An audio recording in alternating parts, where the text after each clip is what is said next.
Welcome to the show where we unearth new ways of looking at ever-evolving life around the world, seen from a number of different industries, cultures, and backgrounds. But there's one thing that unites everyone I speak to. They all want to do their part to make the world better in their own unique ways. It's a uniting passion. Whether they're from the commercial world, third sector, or public sector, from the global north or the global south, my name is Philippa White, and welcome to TIE Unearthed. Did you know that construction is currently responsible for 39% of the global total of carbon emissions? And that the lifespan of a building is on average 40 years. Just let that sink in for a moment. Hello, and welcome to episode 64 of TIE Unearthed, and our first episode of this year's season. I've missed you guys.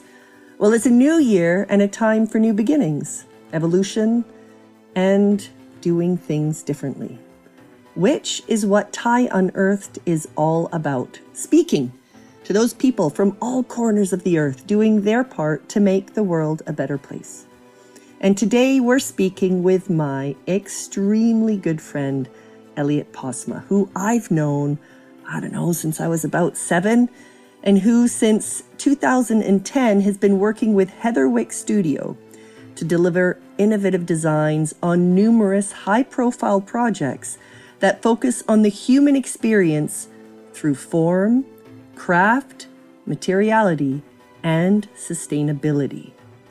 Heatherwick and Eliot are all about reconnecting the built environment with the human emotion. And today, we're going to help you understand why that is important. As group leader, Eliot currently oversees a large portfolio of projects that span Europe, North America, and Asia, including the construction of 3 million square feet for the Google campus in Mountain View, California, the transformation of the 14-acre Olympia London site, and a new opera house in Hainan, China. Now, we cover a lot in this conversation: how architecture can impact human emotions, to the connection between architecture and biodiversity, to making the world a better place through innovative architectural solutions. There's a lot here. So grab that favorite beverage or throw on those running shoes and enjoy this conversation with Eliot. Eliot, it is so great to have you with us today. Thank you so much for joining. Thank you for having me. So for our listeners, where are you right now? So I am in our studio space in King's Cross in central London. And you say our studio space, what studio space? So I work for Heatherwick Studio. We're a design firm based out of King's Cross in central London, and I'm in one of our buildings here. Nice. So nice wooden ceilings and a nice sage green wall behind me. Yeah, with a nice clock on your right-hand side. Yeah. For our listeners to be able to picture where you are. So I have to say, I've been so excited for this conversation. There was a lot of conversation at home around, I'm so excited to talk to Eliot. And for our listeners, Eliot and I go way, way back, generations back, because my dad, his parents were very close with your grandparents. So my grandparents were very close with your grandparents. So my father grew up, his family was in South Africa, and I think at the time, maybe even in Zimbabwe. And so he was at boarding school, and then he went to medical school in London, and he spent time at Molly and Ron's on the holidays when he couldn't go home to Africa because he only went home once a year. They kind of became almost like his parents, I think. And so he became really close with your mom. He became an anesthetist because of Ron. Ron had a huge influence on many people, and my dad was one of them. And so there's pictures of us at a pub that I have seen. I have no idea where this picture is. We're at some pub, and I think you're 2 and I'm, 7 or something like that. Yes, it goes way back, but I remember more clearly us meeting at 54 for a dinner, I think, 54 Grove Park, which is the famous house at 54 Grove Park. And then, it went from there. I lived at your house for a while when I was setting up TIE. you, I think after university, worked at Thai for a while, which was amazing. You know, our memories go way, way back. Ren, your daughter, is obviously my goddaughter, and Bia, my daughter, is your goddaughter. So I'm just curious, as we kick off this podcast, what is a memory that you have of just this history? So, I mean, you're right. It's a long history. So for me, like what's most present in my mind was the first dinner that you came to our house in London, and this very tall, smart, confident Canadian talking about how you were going to sort of try and change the world through communications. And It was all just like this there were a lot of people there, and there was like a bit of a whirlwind dinner, but I very vividly remember it and remember you like talking with such passion about what you wanted to do.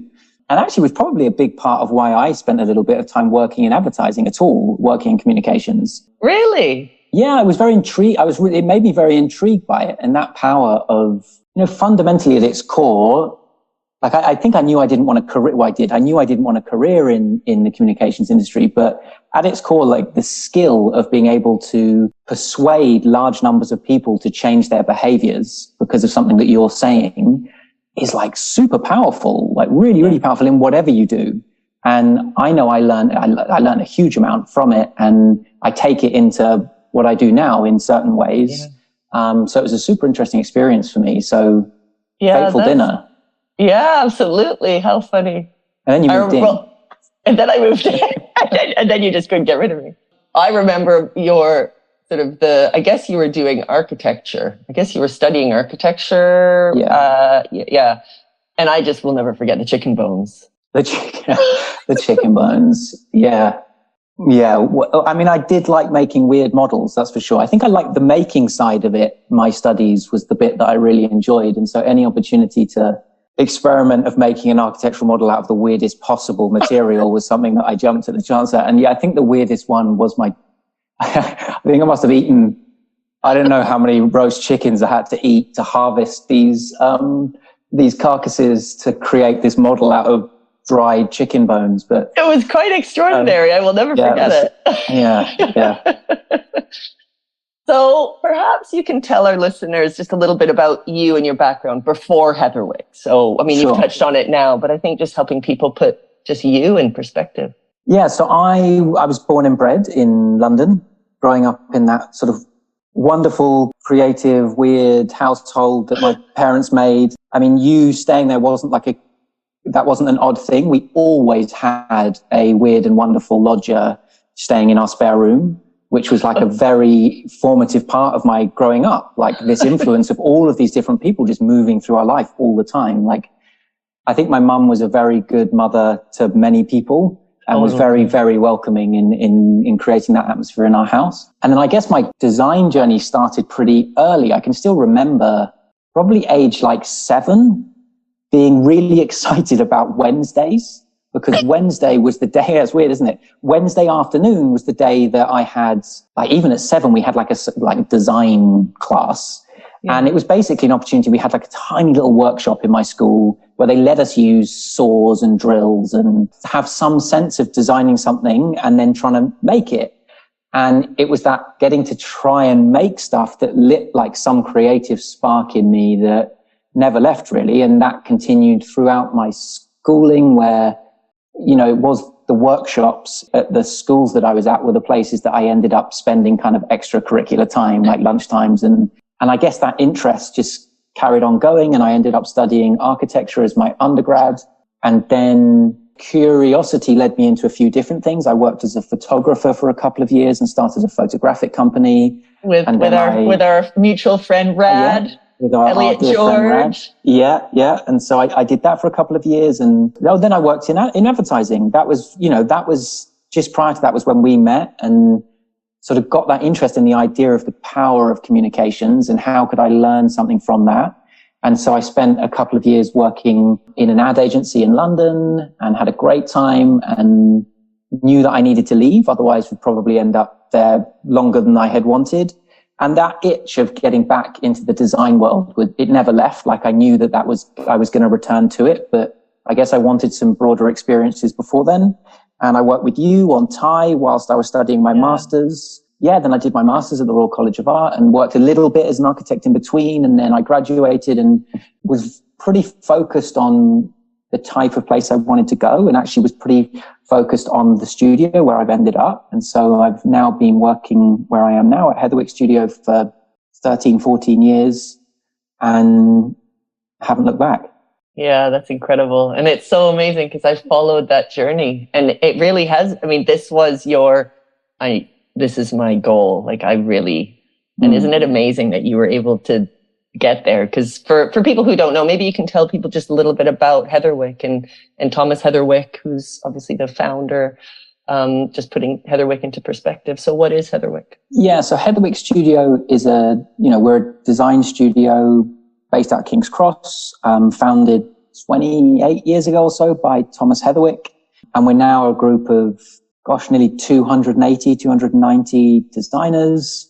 And I guess what brings us together is a shared passion for trying to make places or buildings or things that are, radically more joyful, engaging, and fundamentally human. Our design process is led by the human experience first. And whatever design project that might be, that's kind of like the genesis of where we start our design process from.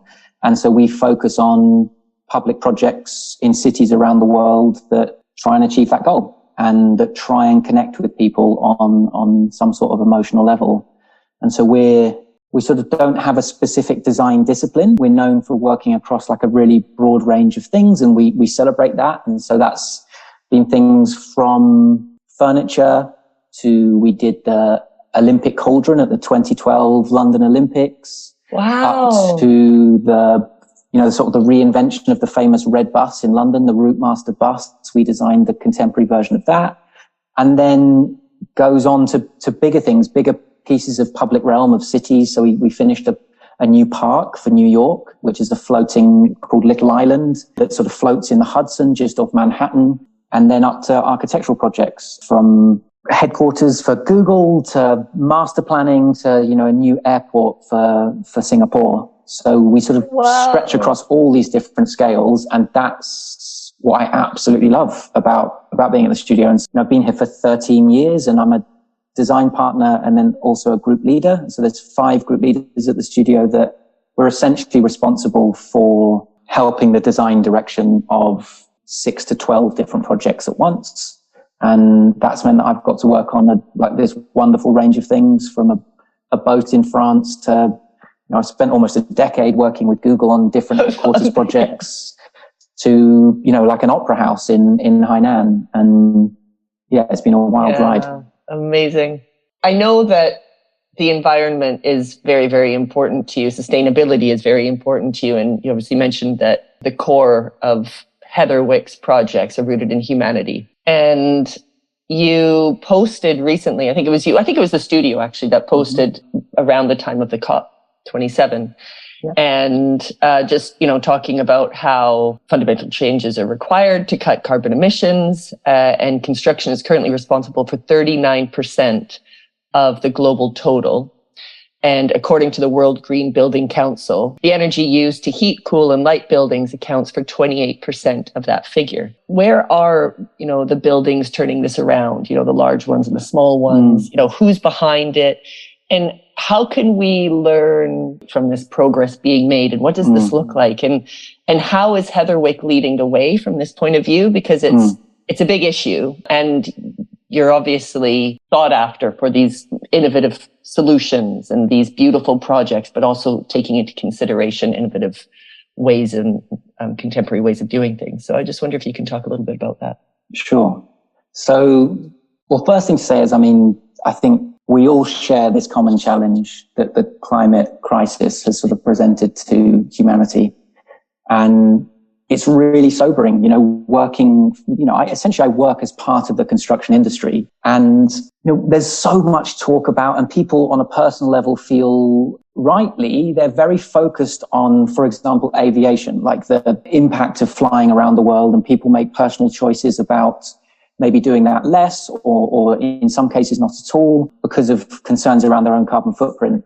But it's interesting that aviation accounts for like 2% of global emissions. And the construction industry, of which, I'm a contributor, is worth a huge amount, like in its totality. So when you look at the life cycle of buildings, then up to like 38% of that.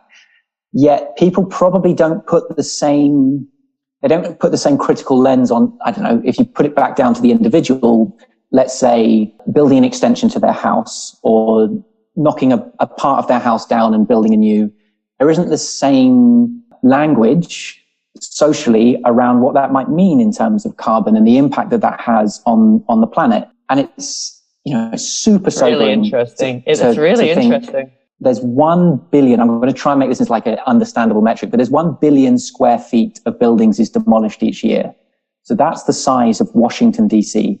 It's just knocked down every single year. And, we're set to double the amount of buildings on the planet in the next 40 years. So that's like building in New York every month for 40 years.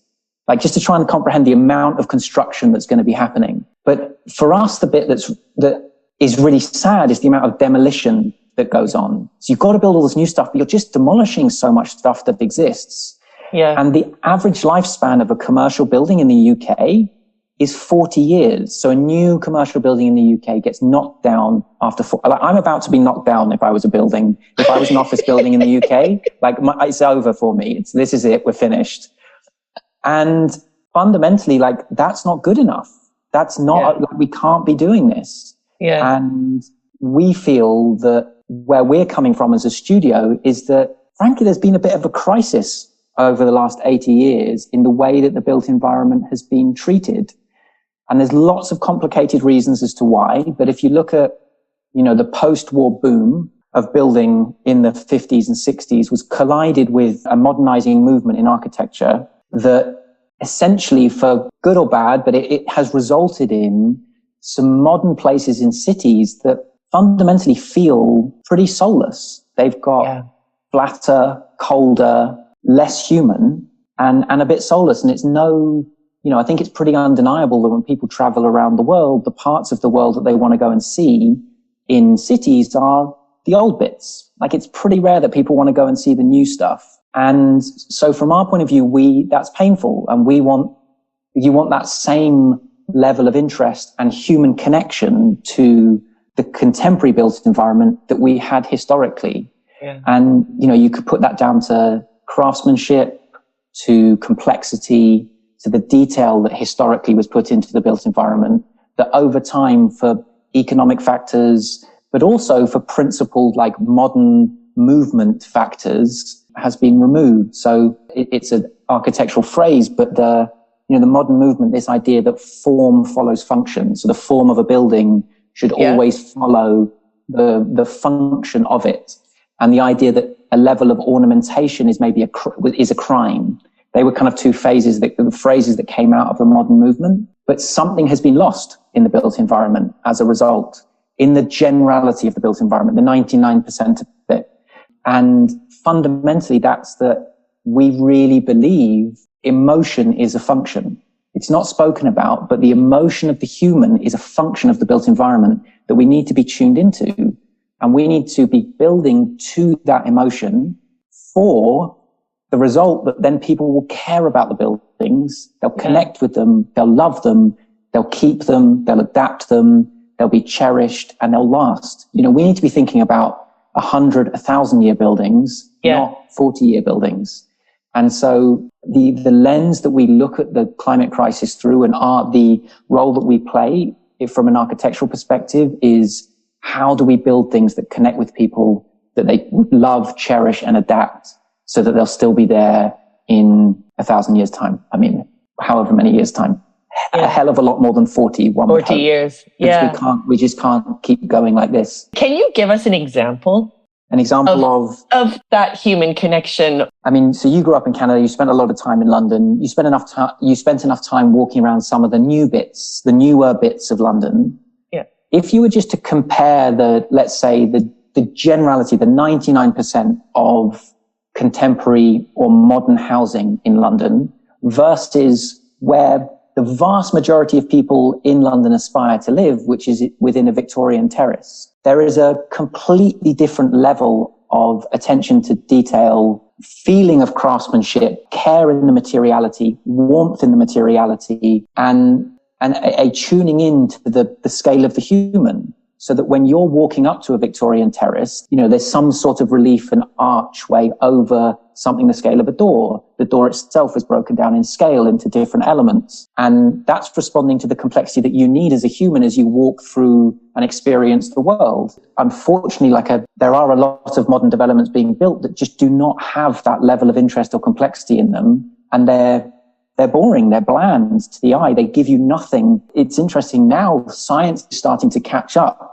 with how some of these environments that we're creating are bad for your health. It's stressful for you to be in and around these environments. If you think about the complexity in nature, what we're used to, like that visual noise, complexity, richness that we are in our DNA, programmed to be surrounded by, we are really struggling to replicate that in the modern built world. Yeah, it's so interesting. And we did a better job of it in the past. And we're not talking about replicating the past at all. We've got to find our contemporary way of still tuning in to those really human emotional needs. So there's two things that I just want to comment on. But one, why do you think that is? And is it cost related? It's really complicated. Complicated. Yes, of course, I think modernism collided with a building boom that needed to be quicker, cheaper, more efficient than ever before. Yeah. But it also did collide with a sentiment of these ideas of how it should be, these modernist ideals of how the world should be.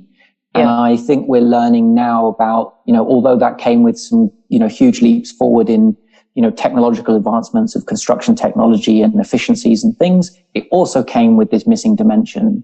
And we're starting to unpick now the pitfalls of that we've been left with. Yeah. And it's really interesting because Bia, my daughter Bia, your goddaughter Bia, she's going to a new school this next year. And so the last few months, we've been very busy looking at different schools. And of course, when it comes to schools, there's so many different things that you need to consider, as we all know, distance, education, how they teach, what's the method of the teaching. But it was fascinating because, of course, all of that we're looking at. But I went to a few different schools, and the experience within the schools, that was a huge factor for me from an architecture point of view. Now, I am not an architect, and I literally don't really know anything about it other than how I feel when I'm in a space. Now, this will give you a heart attack because just knowing you so well, one of these schools, because it's so hot where we are, so Bia's school currently, you would love it. From an architectural point of view, it's wonderful. So it's floor to ceiling windows, but obviously it's really, really hot. So how do you decrease the amount of heat that's coming in? Well, they've got these window plant things. So basically it's like a wall of green. So it's all these plants coming up that decreases the amount of sun that comes streaming in, but also it's so green. So the experience, even though she's in a quite concrete part of town, there's so much green and it's really, really, really nice. So anyway, so I love that. And that's what really got me excited about the school that she is at, one of the things. But then because we're needing to move her, so we went to this school that it's so insane. So it's basically all concrete and they've got these big windows. So to decrease the amount of sun that comes in, because it's hot, it's really hot, it's 35 degrees, they have black plastic sticky tape on the windows. That's all peeling off on the corners. Yeah. And on the inside of the building, it's all concrete and it's so institutional. It's like a jail. I went in there. Now the schooling is supposed to be amazing. The teachers are supposed to be absolutely fantastic. But I looked at that place and I thought, I can't have Bia in that for a full day, every single day for the next however long to learn. Because one, you need sun. Two, you need to have a space that you want to learn in, and that is not it. And it was really amazing because then we went to another school. Now the price of the school is the same, because it's all, here it's private. So, the cost is the same. But we looked at it and, her dad was saying, oh my God, who's the architect of this school? Who's the architect? And he said, oh, it's Andrea, blah, blah, blah, immediately you could see that it was a project. It was thought about. There's even a fountain in one place. They said, yeah, it's amazing how the children are drawn to that particular space because it's a calming sound of having the waterfall. There's windows, there's trees, and even just the way that it's created, the space and how it moves and how the people use the space. And I thought, it's so crazy because all of these schools have the same amount of money. So it's not money. In this case, it's actually understanding almost the science behind it, I think, and understanding the science behind the importance of light, the importance of how you use a space, and therefore how that then impacts people's ability to learn, be happy, their mood. We know that ADHD is increasing for so many reasons in society. We need to find opportunities to sort of calm people down. So anyway, That's so interesting. I mean, that's so interesting. And one thing is you said, you're not an architect, you're not an expert, but actually you are. There are certain things we are not experts in and we know nothing about, but we all as the general public actually have a pretty good understanding and appreciation for the built environment. We all live in it all of our lives. So you knew what worked for you and what didn't. In your nature, you had a human reaction to those two, very different human reaction to those two different spaces. And you knew which one was working and which one wasn't, and which one you wanted to be educated in and which one you didn't. So there is an understanding and a knowledge there that's nothing to do with training. It's just to do with us as people and as humans and what our fundamental, basic needs are. Yeah. And it makes me think about one project that was a really interesting experience for us. I mean, we're desperate to try and design, and this is very lofty ambitions, but to try and design a hospital one day. Because if there's ever an environment that needs a humanizing lens put over it again, it is, these very clinical environments that are created within hospitals. Again, all for very good, sanitary, practical reasons. Yeah. But some of the best science of understanding what our human needs are is based around recovery and based around understanding how patients react to different environments, like the difference of when they've got a view of greenery out the window versus looking into a concrete courtyard, whether they can have control of opening the window themselves or whether it's like a sealed, completely artificially ventilated room, whether they do have direct sunlight or if they're on the north side of the building, always in shadow. Like those things, there's now science backing up. Recovery rates improve when you're in a de-stressed environment. And it absolutely applies to education, absolutely applies to the workplace, absolutely applies to the home. It applies to everywhere. And so we got to design a few years ago. There's an amazing charity called Maggie's, which is basically a cancer research charity that designs and delivers spaces next to or within hospital grounds that is purely there for non-clinical treatment. So the psychological treatment of being diagnosed with cancer. And so there are environments that are purely set up for talking, for connecting with other people that might be going through the same thing as you. So the design process around this was really interesting. We were given this site that was it was like the last bit of greenery in Leeds General Hospital in the north of England. It was like this very steep green slope, and right next to their massive car park. And it's basically this enormous concrete sort of jungle around Leeds Hospital. And it was like this little bit of grass. And they were like, can you put a Maggie Centre there? And it was, oh God, getting rid of the last bit of grass in this entire, that's it. What? Oh, this is terrible.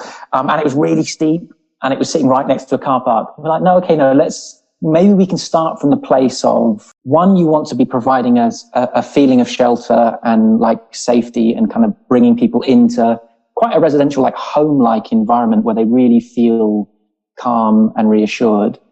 But the other, we was why can't we dramatically amplify the natural environment on this tiny little piece of the site? And so that was kind of what was in our mind of just go all in on that. And that meant the materiality of the building, but principally also genuinely bringing, I think in the end it was 400% more biodiversity onto the site than was there before we started, despite the fact we put a building on it. So the building is essentially made up of these 4 different enclosed rooms that interconnect, but each one is basically an enormous elevated garden. And underneath the garden is sort of that room. And they interconnect with each other with sort of a kitchen in the middle. But it's this amazing, flourishing, it almost looks beautiful. Like this bountiful garden in the middle of this concrete hospital.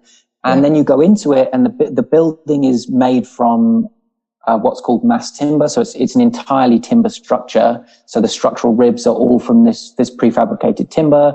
Then all of the wall finishes are like a natural line render. It's no painted surfaces. The tables are made out of cork. And it's just this, you get immersed in this natural environment, like all the windows looking out, you look out over these gardens that have been created. And then on the inside, these natural materials that we know, like there is now science backing up that they really help with levels of stress, with levels of recovery, and just feeling calmer in that space. So that was a really interesting experience for us, plus getting to using natural materials that have sequestered carbon and lock them into a building for hopefully the next few hundred years is a hell of a lot better than, a bunch of concrete or steel that has emissions associated with it, helping the job of sequestering carbon and then using that as a construction material. Yeah. Are there any projects that because Heatherwick's a huge name for anyone who works in the architecture space. Heatherwick is it's an incredible architecture firm. I can imagine you're very sought after, but are there any projects that you wouldn't take for reasons that don't fit your values? Absolutely. The most obvious example is private homes. We're not interested in specifically private projects. We're interested in impacting the public realm within predominantly cities, but not exclusively, but predominantly within cities. We want to try and help improve the environment of cities around the world. And so for us, that doesn't mean that the project itself, it doesn't mean that everyone has to have access to the inside of a building, but where the buildings are, we ideally want them to have a meaningful impact on the public space around and offer something, to give something hopefully generously back to the public realm around. And so that's a pretty firm, we've never done a private residence in a gated community or an amazing individual's house on the top of a mountain, or that doesn't interest us. That's not what, it's not what we want to try and change ultimately. Yeah. But even something like working with Google, of course, the inside of those buildings aren't really publicly accessible, but they have a very significant impact on the public realm with which they sit. Yeah, can you talk about Bayview? Because I think the reason why I even knew, this was something important to Heatherwick, because, as close as we are, I'm learning so much about your work and everything, just even from this conversation. So from Bayview's architectural point of view, can you talk just about the desire from a sustainability point of view? For sure. So, in a way, there's like two big crises going on within the climate crisis. So COP15 is on right now, which is like the biodiversity version. So I'm glad I mentioned Maggie's, because in a way that was playing into a theme that we really believe into. And I'm going to come on to Bayview does link to this. But so something we really believe in, and why we took that thread on the Maggie's Center, was we believe in the need for us to be re-earthing our cities in a way. Like we're becoming an increasingly urbanized species that's getting divorced from the natural world. Yeah, and as there's absolutely a climate crisis going on, but there's also a biodiversity crisis going on that isn't spoken about to the same degree. And there is a need, and I think architects and designers can play a role in this, of bringing the natural world back into our cities. And Maggie's was a good example of that, of really being focused on increasing the biodiversity of a specific site. And that's something that we've tried to do across many, many of our projects. And it's also a way of bringing a richness and complexity that the natural world has that can be quite hard to achieve in architecture, but bringing it into your building design. So Bayview is an example that's, while it was doing that within its landscape, the building itself was more of a really interesting exercise of like really thinking about the true performance engineering metrics of the building and having like a really wholehearted approach to how that building from the ground up can be functioning as the most sustainable like ecosystem that it could. And so, that project, I've been working with Google and on that for, how long, like nearly 10 years. Yeah. And it's been the most amazing journey. At the outset, we got to engage with and work with the leaders, like the founders of Google, and actually got to, they are undoubtedly some of the most provocative, innovative thinkers on the planet, are really making some massive changes to the way that we all live. And so it was fascinating to get to work with them on a challenge like what the future of workplace might be at a time that they'd never built a building for themselves. They'd inhabited loads of existing buildings and were brilliant at it. Like they were helped pave the way of a more collaborative, joyful, fun, connected workplace. But they'd never built a building, and they'd never built a phone. They'd never made a laptop. They hadn't done anything physical when we started working with them. So it was an interesting challenge of talking with them about how they want to manifest in the world. And one of our very first visits out to California, to Silicon Valley, we got taken around a NASA airfield that they've got the lease on, called the Moffett Airfield, which is right next to Bayview. It's literally the next door site. And on it are these World War II blimp hangars, these airship hangars, like enormous Zeppelin blimps used to park in this huge steel structure. We're talking like, must be like 100 feet, 30 meters tall, like enormous, incredible long span space. And we walked in and we were just like, bloody hell, well, this is it. This is the space that they need something like this. This is a company that we need to try and design a building for, that by the time the building is finished, we have no idea what that company is going to be doing. You know, they might be focused on autonomous vehicles. They might be thinking about loon balloons. They might have completely rethought the way that they want to work or collaborate with one another. How do we create a building that's going to be fit for purpose for an organization like this when the design and construction process is so long? That was like the first. So crazy, because it's true. Totally. And we just dove in with these guys and were completely open-minded about the provocations they were giving about workplace, and they were completely open-minded about the provocations we were giving back. And so this idea of providing a contemporary hangar for them that provided that idea of like a really flexible platform that could change over time. And in 100 years, if they're doing something totally different, this building can still stand and provide a different type of environment for them. And so the building is essentially like a very large tent structure, because a tent structure, like a tensile structure, like a tent, is the most efficient way. It's the way of using the least material to build a very long span enclosure. And so it's essentially this big tent, but then underneath is this much more flexible, human scale, lighter weight, what we called furniture, but it was like very large furniture that was where the work happened, with the idea that that could change over time, but the primary structure would stay. So that was kind of the genesis of the project. And then, so it's a workspace of, it's just 2 levels. And the other problem we were trying to solve for was they wanted up to 3,000 people working together on one floor plate. And typically within a really large building, you get an undemocratic access to daylight, where you get the senior people that sit in offices up against the windows, and then you get everybody else doing the work by the core in the dark spot. And so we were interested in trying to create an enormous connected floor plate that had a uniform access to daylight across the entire thing. And so this tent is then cut into these like slits that create clear story windows across the entire enclosure. So there's like a perfectly uniform distribution of daylight across the entire interior space. And everyone works in the best space in the building. Like the desks are all on the top level under this amazing canopy, enjoying this perfect access to daylight. And then all the other stuff, meeting rooms, gyms, cafes, micro kitchens, is all underneath the desks on that other level. There's almost this little town at the ground that people can walk around, and then they pop up through these courtyards to their desks above. But what was really lovely was, I mean, everything was great and exciting, but it was really nice to be working with a client that just was totally up for trying to wholeheartedly embrace like the sustainability engineering solution into the design of the building, like absolutely stitch those things together. No longer was it make the building sustainable by sticking some really ugly blue solar panels, facing south on the roof. And so that was kind of the simplest way to describe it. It was manifest in like 3 ways. So the tent itself, the entire thing is made up of a bespoke solar panel that we created, which looks like, we called it dragon scale. It's like these really big solar cells that cover every single square inch of the tent surface. Because you would never know that.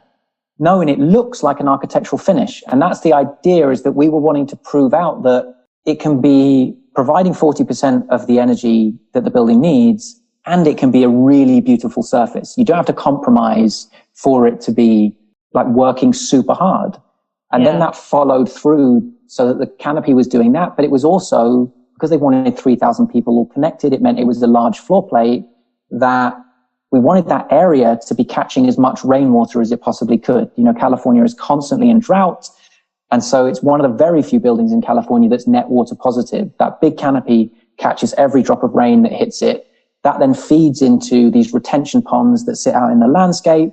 And so it also became a biodiversity like exercise of then rewilding and reworking this part of the bay that could bring back some of the native species that were in the wetlands there originally, but is also a vessel that's holding the retained water when it does rain from the canopy. And then you go down to like the foundations, and we're having to drive these big pile foundations into the ground to support the columns of this building. And it was like, well, how do we get them working harder? And it was, well, let's turn each of those piles into part of, I think it's North America's biggest geothermal project. So each pile is using the heat that's buried in the earth, or in fact, in California's case, the cooling that's buried within the earth, to then naturally cool the building without having to use truckloads of water and cooling towers, which is typical in air conditioning systems in buildings around the world. I mean, there's lots more examples, but it was this idea of thinking about every building component of how it could work on multiple levels.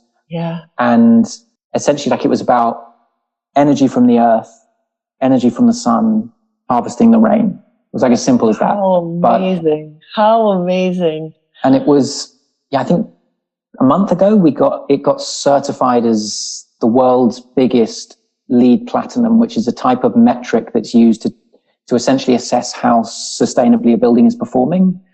And it just got certified as the biggest LEED Platinum version 4 building in the world, which is pretty amazing. Congratulations. That is amazing.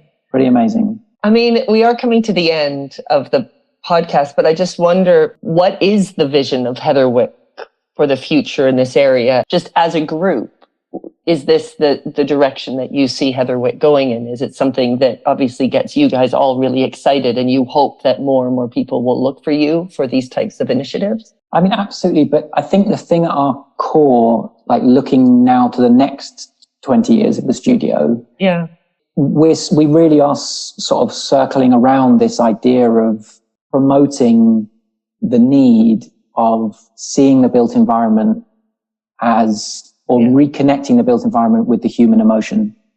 And that our projects, hopefully, at their best, can be examples of how that can be done, we hope. But more important is to be trying to have that conversation with as many people as possible. Other people to feel that, the public to feel empowered to say, this isn't good enough. We need to be doing things differently.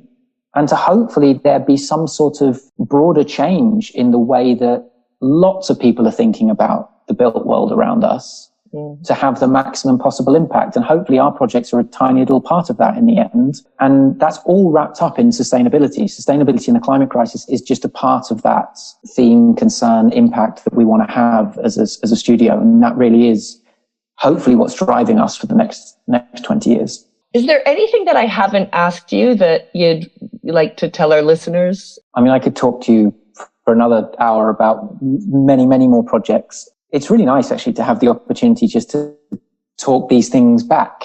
I'm intrigued to hear it back. Everything that we're doing on that, like that human focus around the built environment, you know, it totally resonates with what you're all about and what you're trying to change in your way or in the world.